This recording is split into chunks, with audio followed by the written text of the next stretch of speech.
So guys welcome back to my YouTube channel. तो दोस्तों आज से हम लोग एक नया मांगा स्टार्ट करने वाले हैं। तो चलो स्टार्ट करते हैं बिना किसी बकचोदी के। तो हमें एक जगह का सीन दिखाया जाता है जहाँ पे एक सेक्ट होता है। तभी उस सेक्ट के सामने कुछ लोगों को दिखाया जाता है जिसमें से एक डिसिपल्स कहता है माफ करें क्या वहाँ कोई है। तभी सामने एक बच्चे का सीन दिखाया जाता है जो उस सेक्ट के सामने खड़ा होता है, जिसको देख के उस ग्रुप का लीडर उस बच्चे से कहता है कि युवा योद्धा क्या हम बारिश से बचने के लिए आपके सेक्ट में रात गुजार सकते हैं। तो हमें बताया जाता है कि यह बच्चा कोई और नहीं हमारे एमसी होने वाला है, ठीक है ना। वह कुछ समय शांत रहता है, फिर मन में सोचता है कि ये साला ये लोग हैं कौन, ये लोग मेरा अच्छे से सम्मान कर रहे हैं भले ही मैं एक बच्चा हूँ। तभी सभी ग्रुप के लोग हमारे एमसी के सामने झुककर रिस्पेक्ट शो करने लगते हैं, जिसको देख के हमारे एमसी सोचता है कि उन्हें लगता है कि मैं एक युवा योद्धा हूँ जो इस सेक्ट में रहता हूँ, लगता है वे लोग बुरे नहीं हैं। फिर हमारे एमसी कहता है कि मैं भी कुछ ही साल पहले इस सेक्ट में ज्वाइन हुआ हूँ, तो आप कहीं भी रह सकते हैं, बस सामने वाले रूम का उपयोग मैं कर रहा हूँ तो वहाँ छोड़ के आप कहीं भी रह सकते हैं। जिसको सुन के ग्रुप का लीडर हमारे एमसी को धन्यवाद कहता है। फिर अपने ग्रुप्स के डिसिपल्स को कहता है अब जब हर किसी ने बात सुन ली है तो चलो आगे बढ़ो और अपने लिए रूम खोजो, बस युवा योद्धा का रूम छोड़ के और कहीं भी शिफ्ट हो जाओ। जिसको सुन के सभी डिसिपल्स एक साथ कहते हैं समझ गए लीडर, और सभी अपने अपने लिए रूम खोजने निकल जाते हैं। तभी हमारे एमसी उनके सीने बना क्लैन का सिंबल को देख कर कहते हैं अच्छा तो ये सब तांग क्लैन के मेंबर हैं। मैं जानने को बहुत उत्सुक हूँ कि ये लोग किस तरह के लोग हैं, लेकिन मुझे कुछ और भी महत्वपूर्ण कार्य करना बाकी है, उसको पहले कर लेता हूँ। फिर हमारे एमसी उस ग्रुप के लीडर से जाने का अनुमति लेता है, फिर अपने रूम में चले जाता है और कहता है यह बच्चों के खाने का सही समय है सभी का। और हमारे एमसी पूरे एक्साइटेड होकर दौड़ते हुए और एक घड़े को खोलकर कहता है यह खाना तैयार है सभी के लिए। तभी हमें कुछ कीड़ों को दिखाया जाता है, जिसको पकड़ के कहता है मैं लगभग देर से ही पहुंचा, वे सभी बहुत भूखे होंगे। तभी एक घड़े को खोलकर दिखाया जाता है जहां एक जहरीली मकड़ी होती है जिसको ब्लैक अर्थ टाइगर कहा जाता है। तभी वो मकड़ी के बारे में बताता है कि यह 20 सेंटीमीटर तक बढ़ने वाला एक बड़ी प्रजाति है। इसका नाम उसके अनोखी धारियों के कारण एक काले बाघ की याद दिलाती है, जिसके कारण इसका नाम ब्लैक अर्थ टाइगर पड़ा। तभी हमारा एमसी उस मटके से कीड़े को बाहर निकालने के बाद मकड़ी की ओर आगे बढ़ाती है। तभी मकड़ी बड़ी फुर्ती के साथ उस कीड़े को दबोच लेती है, जिसको देख के हमारे एमसी कहता है वाह क्या बात है, यह एक अच्छी प्रतिक्रिया है, मेरा बच्चा एक लड़ाकू बन रहा है। तभी हमारे एमसी डरावने फेस के साथ एक डेविल लुक के साथ कहता है इससे पहले कि 2 बार इसके सेट से निकाला जा चुका है और फिर इसको इस तरह से विकसित किया गया है, यह विकास देखकर मैं बहुत खुश हूँ। ठीक है अब वो ब्लैक अर्थ टाइगर का पेट भर गया है तो अब बारी है अगले का, ठीक है। तभी हमारा एमसी कबर्ड का डोर ओपन करता है जिसमें एक जहरीली और खतरनाक छिपकली निकलती है, और इसके बारे में हमारे एमसी बताता है कि इसकी विशेषता है कि इसके शरीर और पूंछ पर धारियां होती है। इसको खोज पाना बहुत ज्यादा कठिन था क्योंकि मेरे पिछले लाइफ में मेरे पास इतना पैसा नहीं था, लेकिन अगर मैं अभी की बात करूं तो अभी हर जगह बाहर जाने पर मिल जाएंगे, और बड़े प्यार से उसको कीड़ा खिला रहा होता है। तभी छिपकली हमारे एमसी के हाथ को भी काट लेती है, जिससे हमारे एमसी जोर जोर से आ की आवाज के साथ छोड़ो छोड़ो और हाथ को इधर उधर फटकारने लगता है और रोते हुए कहता है मुझे क्या इसे पिछला जीवन कहना चाहिए। तब हमें हमारा एमसी बताता है कि मैं इस शरीर में प्रवेश करने से पहले अर्थ का रहने वाला एक यूट्यूब स्ट्रीमर था जो मेरा 1 मिलियन से ज्यादा सब्सक्राइबर थे। मैं पेशेवर जीव विज्ञान पर एक वीडियो बनाया करता था जिसमें से जहरीले कीड़े, सांप और जानवर भी सम्मिलित थे। तभी लाइव प्रसारण में मेरे को लाखों लोगों ने एक रिक्वेस्ट भेजा कि जिसमें मेरे को टॉप 10 जहरीले कीड़ों या सांप को लाइव दिखाना था और उसके वेनम को लाइव टेस्ट करवाना था। तो मैं सोचा सबसे पहले मैं खतरनाक ब्लैक मांबा को लाइव करूंगा, जिसमें से मेरा टीआरपी और सब्सक्राइबर्स बहुत तेजी से ग्रो हो जाएंगे। फिर ब्लैक मांबा के बारे में थोड़ा रिसर्च किया तो पता चला कि यह दक्षिण अफ्रीका में मिलता है। यह एक बार काट ले तो इंसान का बचना मुश्किल ही नहीं नामुमकिन हो जाता है, और भी बहुत कुछ ज़्यादा बताया जाता है डिटेल्स में। तो मैं उतना डिटेल्स में आपको नहीं बताऊंगा क्योंकि आपको डिटेल्स में जानना है तो आप क्रोम से सर्च कर सकते हैं, ठीक है ना। फिर हमारे एमसी का सीन दिखाया जाता है जो ब्लैक मांबा को ढूंढने के लिए दक्षिण अफ्रीका के लिए रवाना हो जाता है। तभी लाइव करते हुए हमारा एमसी कहता है कि आपको क्या लगता है कि ब्लैक मांबा कोई सड़क पर रहने वाले कुत्ते बिल्ली हैं जो आपको आस पड़ोस में मिल जाएगा। गाइज मैं एक ब्रेक लेता हूँ, फिर इसके बाद फिर वापस आऊँगा, ठीक है ना।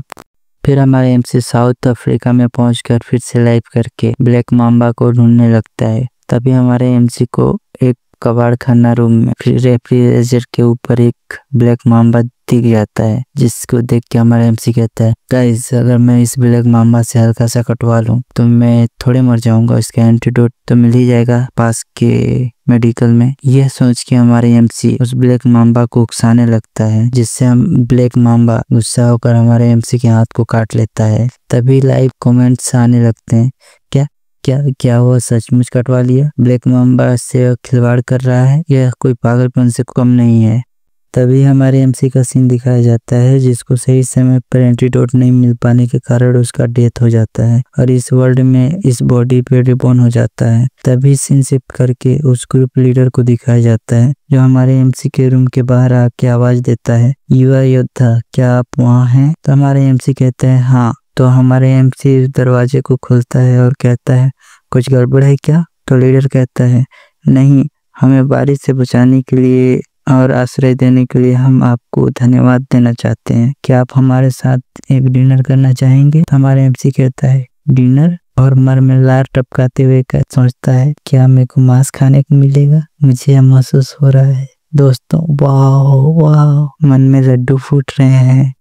जब से मैं इस वर्ल्ड में रिबॉर्न हुआ हूँ तब से इस पूरे समय में मैं केवल सांप और छिपकलियों के मांस ही खा सका हूँ। तो लीडर कहता है यदि आप मेरे साथ डिनर साझा कर सके तो मैं उसका आपका आभारी रहूंगा। तो हमारे एमसी बहुत खुश होकर कहता है क्या डिनर आपके साथ? तो ग्रुप लीडर कहता है हाँ। तभी हमें सभी लोगों का सीन दिखाया जाता है जो मांस का बारबेक्यू बना रहे थे, जिसका स्मेल से हमारे एमसी के मुंह में लार टपकने लगता है, जिसको देख के ग्रुप लीडर कहता है मांस को पकने में अभी थोड़ा समय लगेगा। ये सुन के हमारे एमसी ऑकवर्ड हो जाता है और कहता है क्या मुझे कुछ देर वेट करना पड़ेगा? तो लीडर कहता है इस बीच में कुछ आपसे पूछ सकता हूँ? तो हमारा एमसी कहता है हाँ कृपया पूछिए। तो लीडर कहता है कि क्या आप इस सेक्ट में अकेले रहते हैं? आपका क्या उम्र है? लीडर कहता है कि मुझे लगता है कि मेरे पास फोर्स और टेक्निक्स दोनों है, आप क्या मानते हैं इसके बारे में? तो हमारे एमसी कहता है मैं एक दुर्घटनावश मेरे सिर पर एक चोट लग जाने के कारण मुझे ज्यादा कुछ याद तो नहीं है। तो लीडर कहता है ये तो बहुत दुखद रहा। तो क्या आप यहाँ अकेले रहते हैं? तो हमारे एमसी कहता है हाँ, चूंकि मुझ में कोई प्रतिभा नहीं है तो मैं यहाँ सिर्फ सांपों को फंसाता हूँ और अपनी आजीविका कमाने के लिए उनकी खालें बेचता हूँ। तो लीडर कहता है अच्छा सांपों को फंसाने का काम करते हो? तो हमारा एमसी कहता है खैर अब मुझे इसकी आदत सी हो गई है तो यह मेरे लिए कोई नई बात नहीं है, ठीक है। तभी एक एल्डर कहता है कि मैं पका हुआ मांस का टुकड़ा ले आया हूँ, आप इससे सबसे पहले तुम्हें बहुत भूख लगी होगी ना युवा योद्धा। तो हमारे एमसी मांस का टुकड़ा लेते हुए कहता है आपका बहुत बहुत धन्यवाद एल्डर। हमारे एमसी खुश होते हुए कहता है आखिरकार वो समय आ ही गया जब मैं ताजा मांस के टुकड़े का बारबेक्यू बना के खाऊंगा। तभी हमारे एमसी एक बाइट लेता है और कहता है वाह क्या स्वाद है, यह खुशी बहुत दिनों से नहीं मिली थी, और तेजी से कप करके खाने लगता है, जिसको देख के एल्डर हंसते हुए कहता है युवा योद्धा थोड़ा आराम से।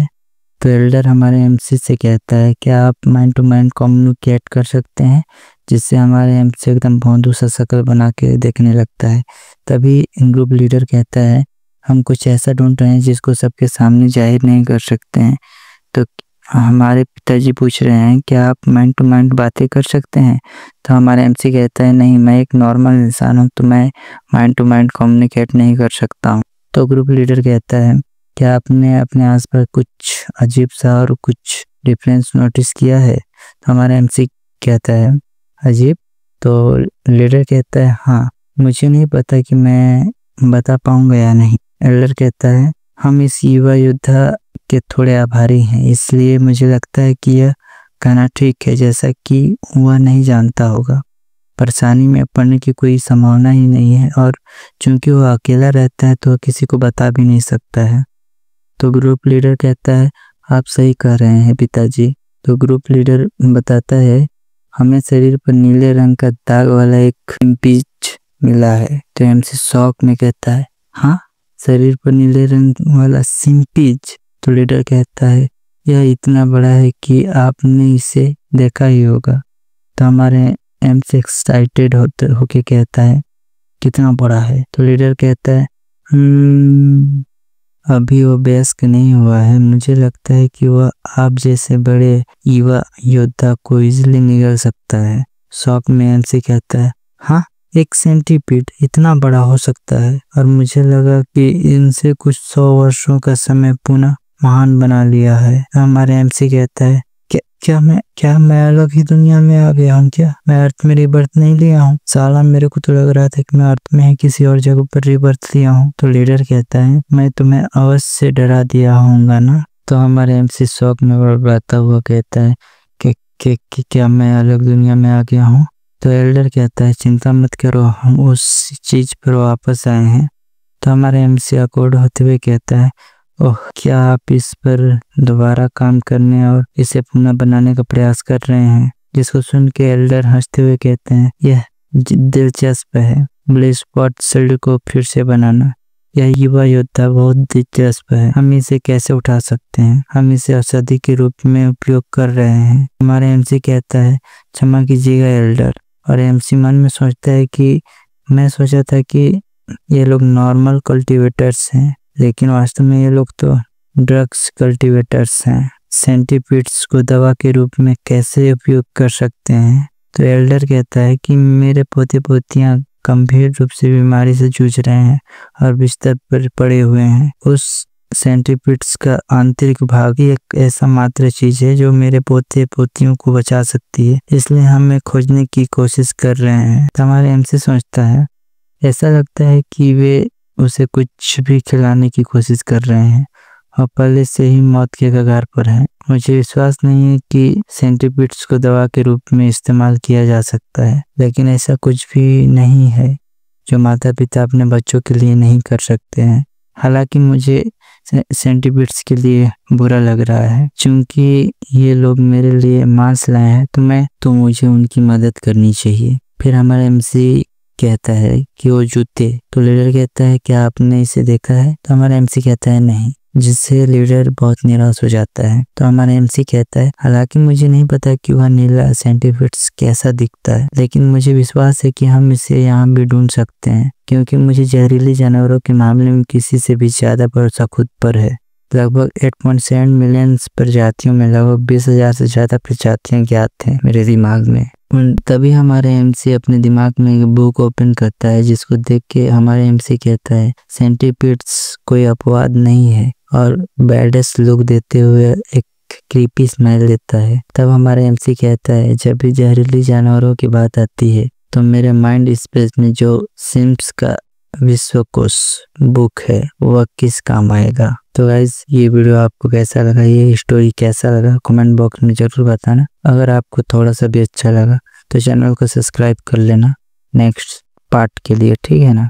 तो मिलते हैं गाइस नेक्स्ट वीडियो में। डेली एक वीडियोस आएगा, ठीक है ना? इसका लंबा चौड़ा चैप्टर्स भी हैं, तो चैनल को सब्सक्राइब कर लेना, ठीक है।